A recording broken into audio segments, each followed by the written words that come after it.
Este día nos encontramos en una entrevista con Néstor Buzo, decirle que él es presidente del Consejo Federal de Comunicación en Argentina y viene a compartir con todos nosotros la experiencia argentina en la democratización de los medios de comunicación. Él va a estar aquí en San Salvador participando del foro hacia la construcción de modelos de comunicación democrática. Muchísimas gracias, Néstor, por acompañarnos. Al contrario, un gusto, buenos días. Bien, Néstor, para dar inicio, ¿cómo surge la iniciativa de ley de medios en Argentina y qué sectores participaron? Bueno, esto viene desde la recuperación de la democracia en mi país, porque teníamos vigente una ley de la época de la dictadura militar, de 1980. Recuperamos la democracia en 1983 y desde aquel momento distintos sectores de la sociedad argentina veníamos planteando la necesidad de cambiar la ley. Era una ley inspirada en la doctrina de la seguridad nacional, una ley autoritaria, y queríamos una ley de la democracia, debatida en las instituciones democráticas. Bueno, pero el poder de los grandes grupos económicos impidió que se diera ese debate durante muchos años, hasta que en el 2004 nos reunimos, organizaciones sociales, universidades nacionales, radios populares, comunitarias, también pequeñas radios comerciales, distintos sectores, y acordamos las bases de lo que creíamos debía ser una ley democrática. Y así llegamos a ponernos de acuerdo en 21 puntos que presentamos al gobierno, que salimos a debatir, que salimos a presentar al gobierno y a distintos sectores de la sociedad para instalar ese debate. Y 4 años después, en el 2008, la presidenta de la Nación, Cristina Fernández de Kirchner, nos convocó, le presentamos esos 21 puntos y a partir de ahí se dio un gran debate en el país que terminó con la aprobación de la Ley de Servicios de Comunicación Audiovisual en octubre del 2009. Néstor, durante todo el proceso de lucha para que se lograra esta ley, ¿cuáles fueron los mayores inconvenientes que tuvieron para que se lograra aprobar finalmente? Bueno, el primero, instalar el tema, porque los grandes medios silenciaban este tema. De hecho, ellos controlaban la comunicación, pero de la comunicación no se hablaba. Entonces, primero, instalar el tema.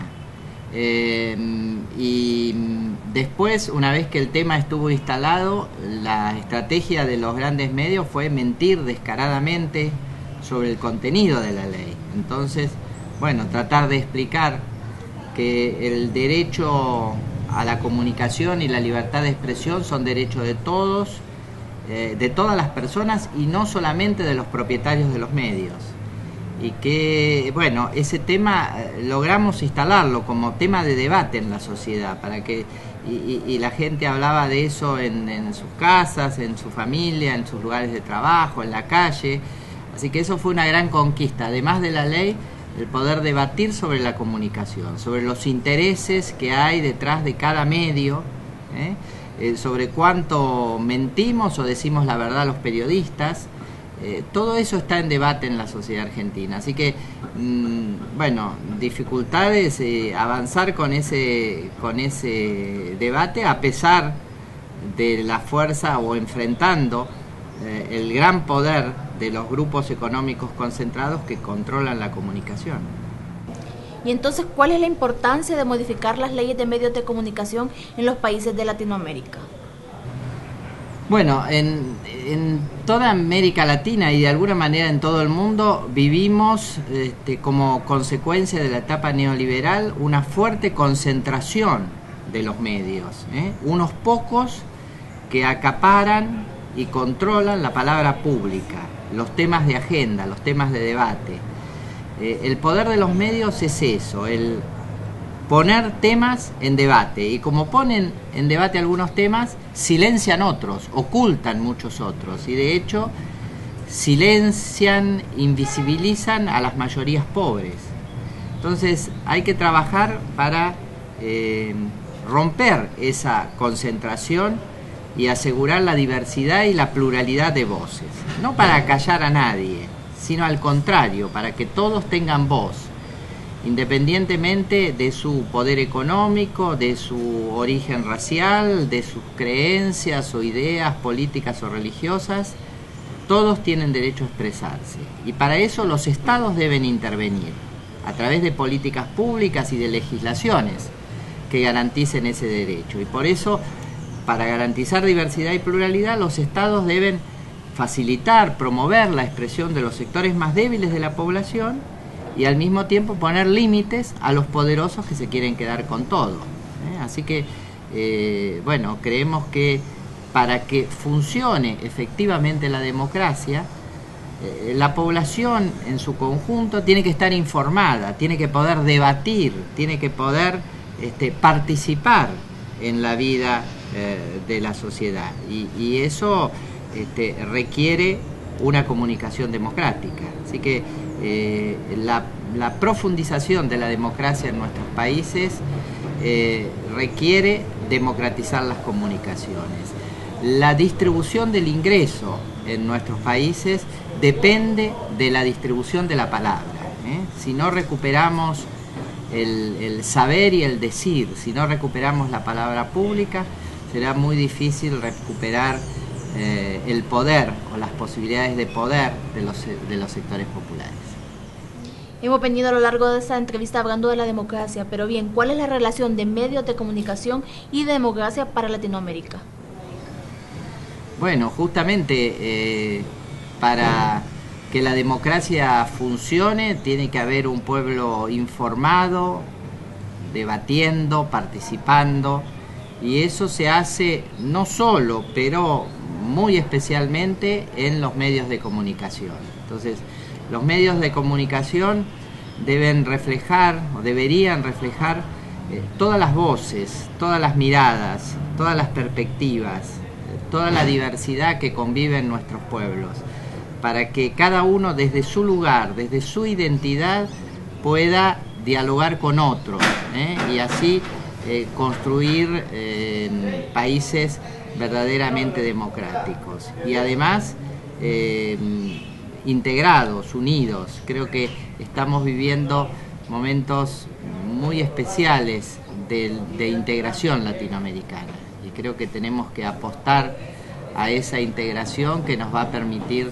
tener un lugar en el mundo y ser escuchados por el resto del mundo. ¿Cómo funciona la ley de medios en Argentina, Néstor? Bueno, a ver, hay muchos aspectos. Lo más importante quizá es la concepción de la ley. La ley entiende que la comunicación y dice claramente que la comunicación es un derecho humano, y no simplemente un negocio comercial. Establece 3 tipos de prestadores: los públicos, los privados comerciales y los sin fines de lucro comunitarios. Y además reserva el 33% de las frecuencias, o sea, 1 de cada 3 radios y canales de televisión al sector social o comunitario sin fines de lucro. Se pretende que los medios públicos y los medios de organizaciones sociales puedan equilibrar de alguna manera el poder de los medios comerciales. También pone límites a la concentración y a la cantidad de medios en manos de un mismo prestador. Nadie puede tener más de 10 medios en todo el país, nadie puede tener más de 3 en una misma localidad, entre radio y televisión. Nadie puede tener una cobertura superior al 35% del total de la población. También está prohibida la propiedad cruzada entre televisión abierta y televisión por cable. Es decir, normas que existen en otros lugares del mundo. Esto es común en Europa o en Estados Unidos. Llama la atención a veces en nuestra América Latina, pero son reglas que ya están funcionando en otros países y que buscan garantizar lo que decía antes, la libertad de expresión para todas las personas. Muchas veces los grupos empresarios, cámaras empresarias dicen se atenta contra la libertad de prensa, porque ellos piensan que la libertad de prensa es la libertad de sus empresas, solamente de los propietarios de los medios. Y nosotros queremos reafirmar que la libertad de expresión es un derecho universal, y universal significa de todas las personas, y por eso los estados tienen que intervenir, para que todos tengan voz, para que todos puedan ejercer este derecho tan fundamental. Y ahora una pregunta muy importante: ¿por qué hay que democratizar los medios de comunicación?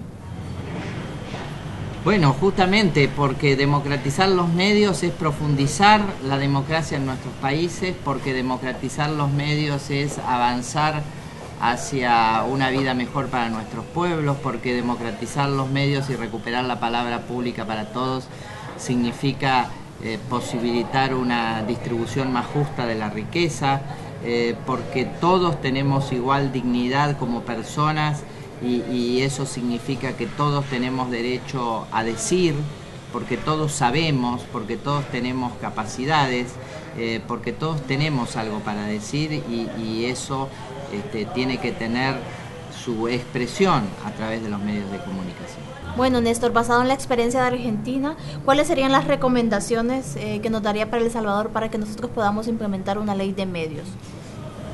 No, yo no me animo a dar recomendaciones ni consejos, simplemente a animar al debate, a que discutamos estos temas, a que pensemos qué hay detrás de cada medio, cuáles son los intereses, por qué nos dan tal o cual información y no nos dan otras. Pasan muchas cosas en nuestro lugar, en nuestro país, en el mundo todos los días. Y los comunicadores, los periodistas, elegimos algunos hechos y los convertimos en noticias. Entonces, ¿por qué algunos temas son noticias y otros temas no son noticias? ¿Por qué los pobres solo aparecen en las páginas policiales, en las páginas de hechos delictivos, y muchas veces, o la mayoría de las veces, no aparecen con sus proyectos, con sus propuestas, con sus necesidades? ¿Por qué se ponen algunos temas en debate y no otros? Que discutamos estas cosas, y a partir de esto pensemos en un sistema de medios diferente. Si la comunicación es un derecho humano, al igual que la salud y la educación, todos debemos preocuparnos, y los estados y los gobiernos deben ocuparse en garantizar este derecho a la comunicación, al igual que hacen o deben hacerlo en cuanto al derecho a la educación, a la salud, a la vivienda y tantos otros. Muchísimas gracias, Néstor, por compartir la experiencia en democratización de medios en Argentina. Al contrario, un gusto. Hasta luego.